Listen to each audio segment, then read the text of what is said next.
Hey, what's up, Rev? Man, it is good to be with you tonight. I am so glad that all of you across all of our campuses made it to church. It is good to be here. Well, hey, listen, I have a confession to make. I think my favorite part about being able to have a car, besides like being able to go wherever I want, whenever I want to, and my license, is listening to music in my car. Someone feel that? Because I don't know about you, but I have two volume settings for the music in my car. There's the off setting, where no music is playing, and then there's the turn it up all the way setting, okay? Because I listen, and I always have done this, I listen to the music in my car way too loud every time. And I enjoy it so much that whenever somebody else joins me in my car, I'm like kind of bummed about it because I have to turn my music down to like a reasonable human conversational level, and it's a real drag for me. But I've always loved listening to music. And back in high school, that kind of got me into a little bit of trouble. So I had just got my license, and I was driving to Chipotle, obviously. But I was driving, and I was changing through songs by flipping through CDs. Right? If you don't know, just imagine your life without an aux cord or Bluetooth. That's what I was dealing with, okay? So I had to flip through like these physical CDs to put them in my car. So I was driving it, and as I was driving, I came across this very dense patch of fog, okay? I could barely see in front of me, like 5 feet in front of me, and it was all around me. And my response to the fog was like, yo, I need a dope playlist to go with this fog, okay? And so I'm flipping through my CDs while driving, which, by the way, totally irresponsible, and you should not ever do that, okay? But that's what I was doing, okay? So I was flipping through CDs, and as I was making my way through and I was flipping through, I also flipped through a red light and smashed into another car that was flipping through their green light. So I smashed into them. Panic sets in, and I realized that I'm okay, I'm real shaky, but I don't know about the person that I had hit. So I get out of the car, and I go to see who they were, and I'm not kidding you guys.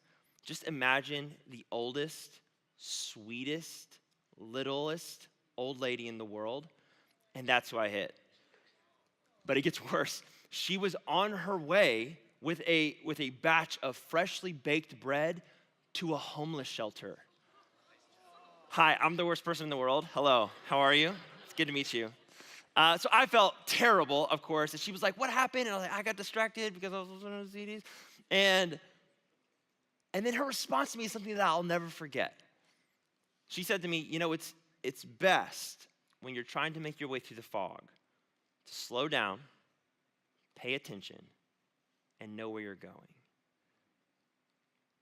Tonight we're kicking off a brand new series called The Fog, and the focus of this series is on anxiety and depression and mental illness. And the reason we called this series The Fog is because oftentimes when we're trying to make our way or navigate through anxious moments or depressive seasons, it feels like trying to make your way through the fog. Like you might know where you are going, you might even know how to get there, but there is a cloud in your way that makes the journey feel impossible. And I'm sure that many of you know what I'm talking about because anxiety and depression is basically all around you right now. Very recently, a study was done by the American Psychological Association that found that 91% of teenagers today report physical or emotional symptoms of anxiety or depression. 91%. It has never, ever been that high before. On top of that, it's also reported last year that 235 million prescriptions were written for antidepressants or anxiety meds. Now listen, I don't put these numbers up here to scare you. I don't even put those numbers up there to brag. What I do is to say that this is where we are. This is just in the United States, and this is what's happening right now. And I also want to talk about those numbers because if you're here tonight, if you're at any of our campuses, you're watching online, and you're battling with anxiety or depression, you are not alone. There are many of us in this fog alongside of you trying to find a way out. My point is that this is a major topic that all of you are facing in one way or another. Feeling anxious and depressed is becoming just a normal thing that we talk about. Like there are endless memes making fun of how normal anxiety and depression are.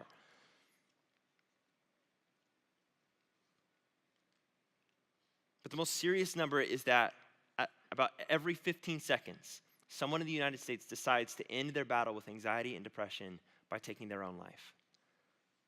It's the third leading cause of teen deaths in the United States right now.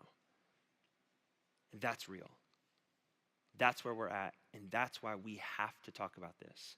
Because on the other side of it is good news.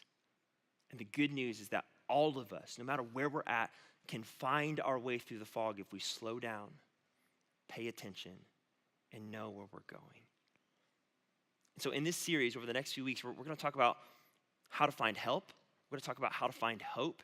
We're going to talk about how to find something honest or true to build our life on. And we're going to do that by discovering together how the message of Jesus is good news for anybody who's trying to make their way out of the fog. And tonight, we're going to kick it all off by talking about where to go and what to do to try to find help out of the fog. And the way that we're going to do that is I'm going to offer to you 2 action steps that all of us can take to find our way out of the fog together. And the first action step that we're going to talk about is to call out. Call out. Now, I actually personally hate asking for help. It always makes me feel helpless and weak and out of control. I just don't like it. But whenever I don't ask for help, it always comes back to bite me in one way or another. For instance, one time when I was in college, I had a job. I was on the maintenance team, fixing stuff, And my boss called me in and he was like, "Hey, Brandon, we have a problem with the toilet. Can you fix it? Can you handle it on your own, or do you need some help?" And I was like, I think I can handle a toilet by myself. I have been using toilets for years, okay? And the only problem was that I had never fixed a toilet in my entire life, and I had no idea what I was doing. But I was like, no problem. I'll watch 30-second YouTube videos on my way to the problem, and I'll be an expert, which is what I did. So I go, and I find out that the problem with this toilet is that it wouldn't stop flushing. It just kept flushing over and over, flush, would never stop.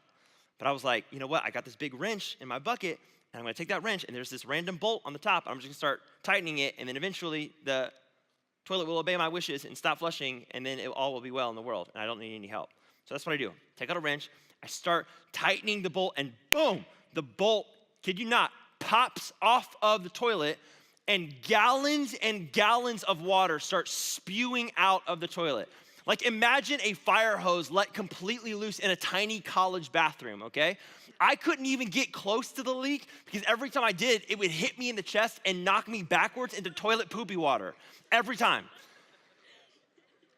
And so I'm like freaking out, right? And in my panic, I'm thinking maybe I'll just push the water to the drain over here and it will go away by itself. But by that point, I'm standing in inches and inches of toilet poopy water, and I'm like, yo, I need some help. I need some assistance right now, please. I call my boss. He has to shut the water off to the entire building for the rest of the day. I really, really could have used some help in that situation. But listen, I tell you that kind of goofy story to remind all of us that it is never, ever too late to ask for help.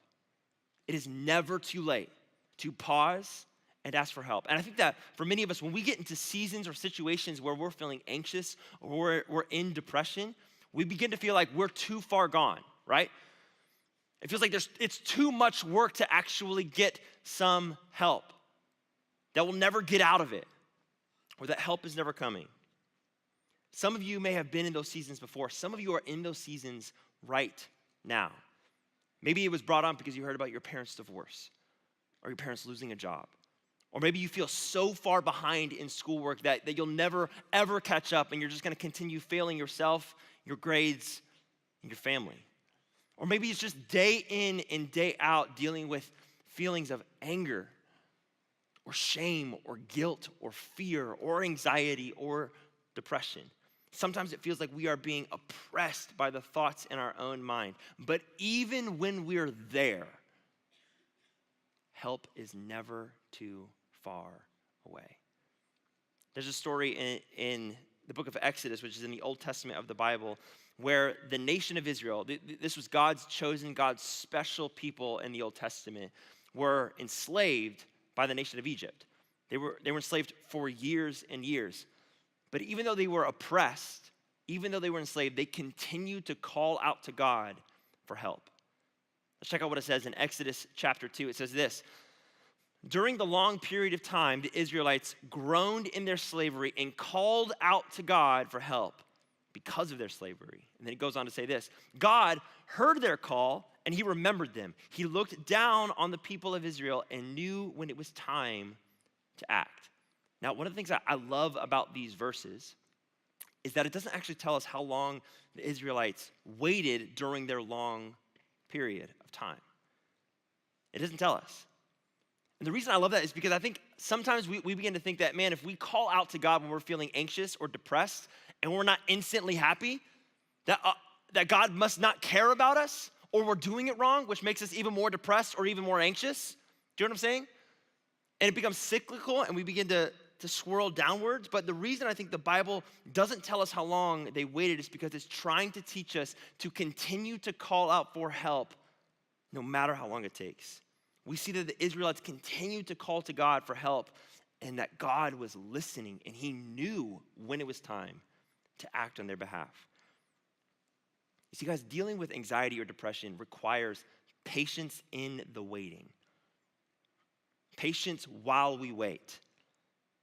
We have to take time and we have to take days slowly.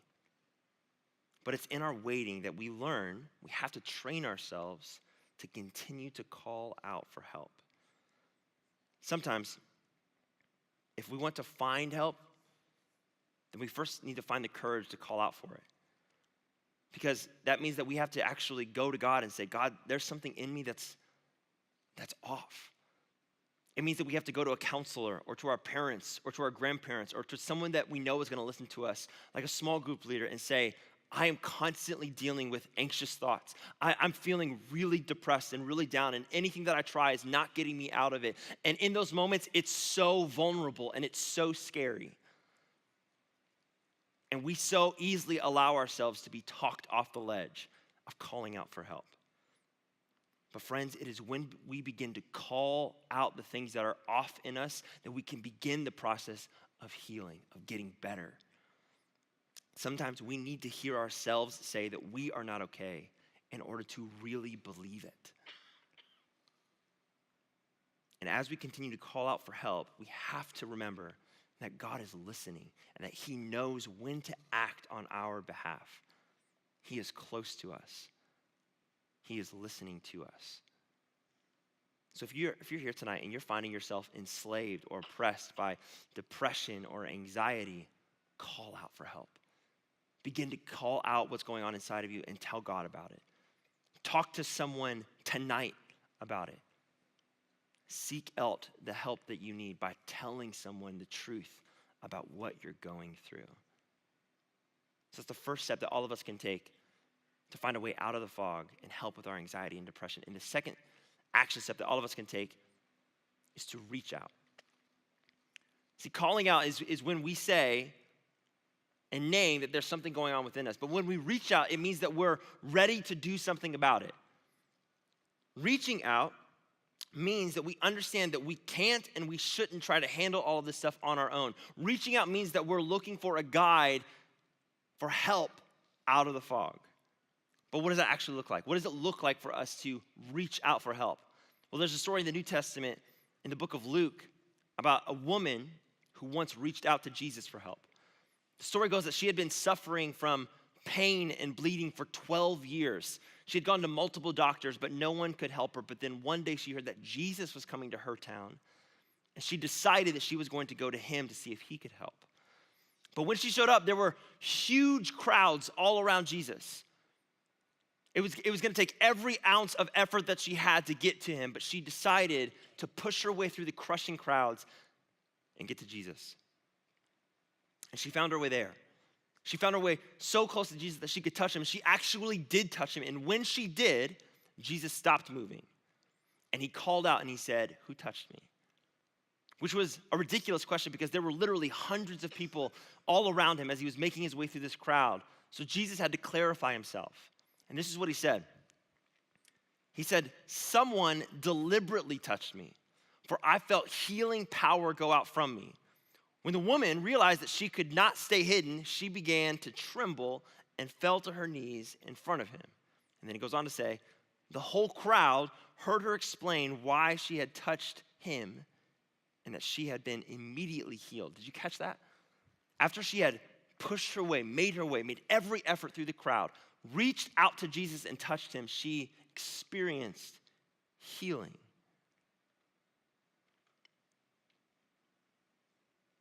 Jesus even noticed when she touched him that power had gone out from him. He felt a decisive difference in the way that this woman reached out to him. But what Jesus does next is what I think is really helpful for us as we think about how to reach out when we're feeling anxious or depressed. Because this is what he says in response to the woman. He says, your faith has made you well. Go in peace. Now, notice that Jesus doesn't say, look what I did. I healed this woman. Did you see that?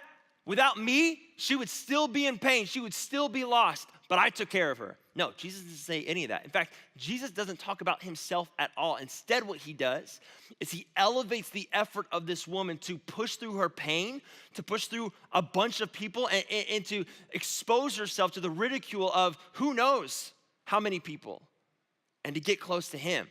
And then Jesus says to her, your faith has made you well. See, what I think that we need to catch about this story is that Jesus is the source of our healing. But if we want to be healed, then we have to make every effort to reach out to him. Every effort to reach out to him. And I get that this can be incredibly difficult when we're talking about anxiety or depression. Because even though mental illness is becoming more and more popular in pop culture right now, that doesn't make it any easier to actually reach out for help when you're really needing it. But friends, if you want the fog to clear from your life, if you want clarity back, if you want to hear Jesus say to you, go in peace, then you must make every effort to reach out for the help that is available to you. Every year during summer break, my friends and I would go to summer camp. And the first thing that we would do when we got to summer camp is we would run to the pool because we wanted to take the swim test. If you don't know what the swim test is, it was when you swam back and forth in the deep end in front of some lifeguards to prove that you knew how to swim. And once you proved it, you would get a red wristband on your right hand that said you could basically do whatever you wanted in the pool. You could go in the deep end, you could jump off the high dive, you could slide down the slide, do whatever you want. And every day during free time, the pool was packed. Everybody went there. It's the place to be. So it was really loud and there was conversation, people playing games and music. It was the spot to be at. And so one day, my friend and I decided that we wanted to jump off the high and low dive together to make a big splash. It was kind of everything that everyone did. And as my friend went to the high dive, he began to look down before he jumped, and he saw that there was something under the water where he was going to land. And so he paused and he waited. And as he waited, he saw a hand reach out from underneath the water and go back down. And then he saw it again. The hand reached out from underneath the water, and he recognized that it was someone's right hand, but they didn't have a red wristband on. And he knew in that moment that there was someone down there who was drowning. And he saw the hand come up out of the water and go back under. And again, and again. And suddenly my friend kind of came to, and he knew that he needed to do something, and so he started calling out for help. And instantly, lifeguards dove into action, and they dove into the water, and they grabbed her, and they pulled her out to safety. But the only reason she was saved was because she never gave up reaching out. See, friends, I think that if we're honest, when we're dealing with anxiety or depression, it can feel like we're drowning. It can feel like every single move is a battle. That just trying to get a breath of air is hard work. It can feel like anything that is small or big is overwhelming to us. And the temptation is to give up. The temptation is to give in, to stop moving altogether and just accept your fate. But friends, I am here to tell you that if you continue reaching out, someone will find you. That your effort in reaching out will not be ignored, so don't stop reaching out. No matter how much pain you feel in a day, No matter how many crowds of people you have to push through, no matter what the expense is of what people might think of you, don't stop reaching out for anything at any moment. Because you will be found, friend. Because help is in reach. Continue to reach out. I know that anxiety and depression can be heavy, heavy things to get through. But I'm here to tell you tonight that you can get through it. Anxiety and depression do not have to be the end of your story. They do not have to be the end of your friend's story. They do not have to be the end of this generation's story, because help is in reach, and all you must do is reach out for it. And so if you're here tonight and you are battling with anxiety or depression, number one, call out for help. Begin to tell God what's going on inside of you. Reach out to the people in your life that you trust, that you know care about you, that you know are going to listen to you, and tell them over and over and over again what your days are like. Be willing to be vulnerable with them. And after you're willing to acknowledge to yourself and to other people that something is going on, don't stop reaching out. Don't stop doing something about it over and over again, no matter how long it takes. Tonight, before you leave, we're going to offer you some resources that are there to be made available to you to reach out to. And if you're watching online, those resources will be available in the link description below. But they're there for you to reach out to. As we close things out tonight, I want to invite the bands at all campuses to come back up. And I want to invite all of you, all of the students, to stand with me for just a second. What I want to say to you is this. Over the next few weeks, we're going to be diving into how to find a way out of anxiety and depression, of the fog that is so prevalent in your world right now. And the way that we're going to do that is we're going to go to Jesus every single week. Because he's the source of our healing. He's the one that we call out to that offers lasting peace. He's the one that we reach out to that actually can grab us and save us every time. And so right now, as we sing this last song together, let this be your opportunity to get real with God. To say, God, I am calling out for help right now because I don't know where else to turn. To get real with God and say, God, I am reaching out to you for help because I need to know what my next move is. Where do I go next? Where do I go from here? Don't let this moment pass you by. And don't think that God isn't listening, because he always is. Let me pray for you, and then we'll sing this song together. Jesus, my prayer for this next generation, for these students in all of these rooms across the Twin Cities right now, is that anxiety and depression would not win the day. It would not win in this moment, but God, you would be glorified, and we would be able to see you for who you are and realize that there's a way out, that there is hope on the horizon, and that there is help that is available to us right now. So God, we trust you with our lives, and we love you. In Christ's name, amen. Let's sing this together, Rev.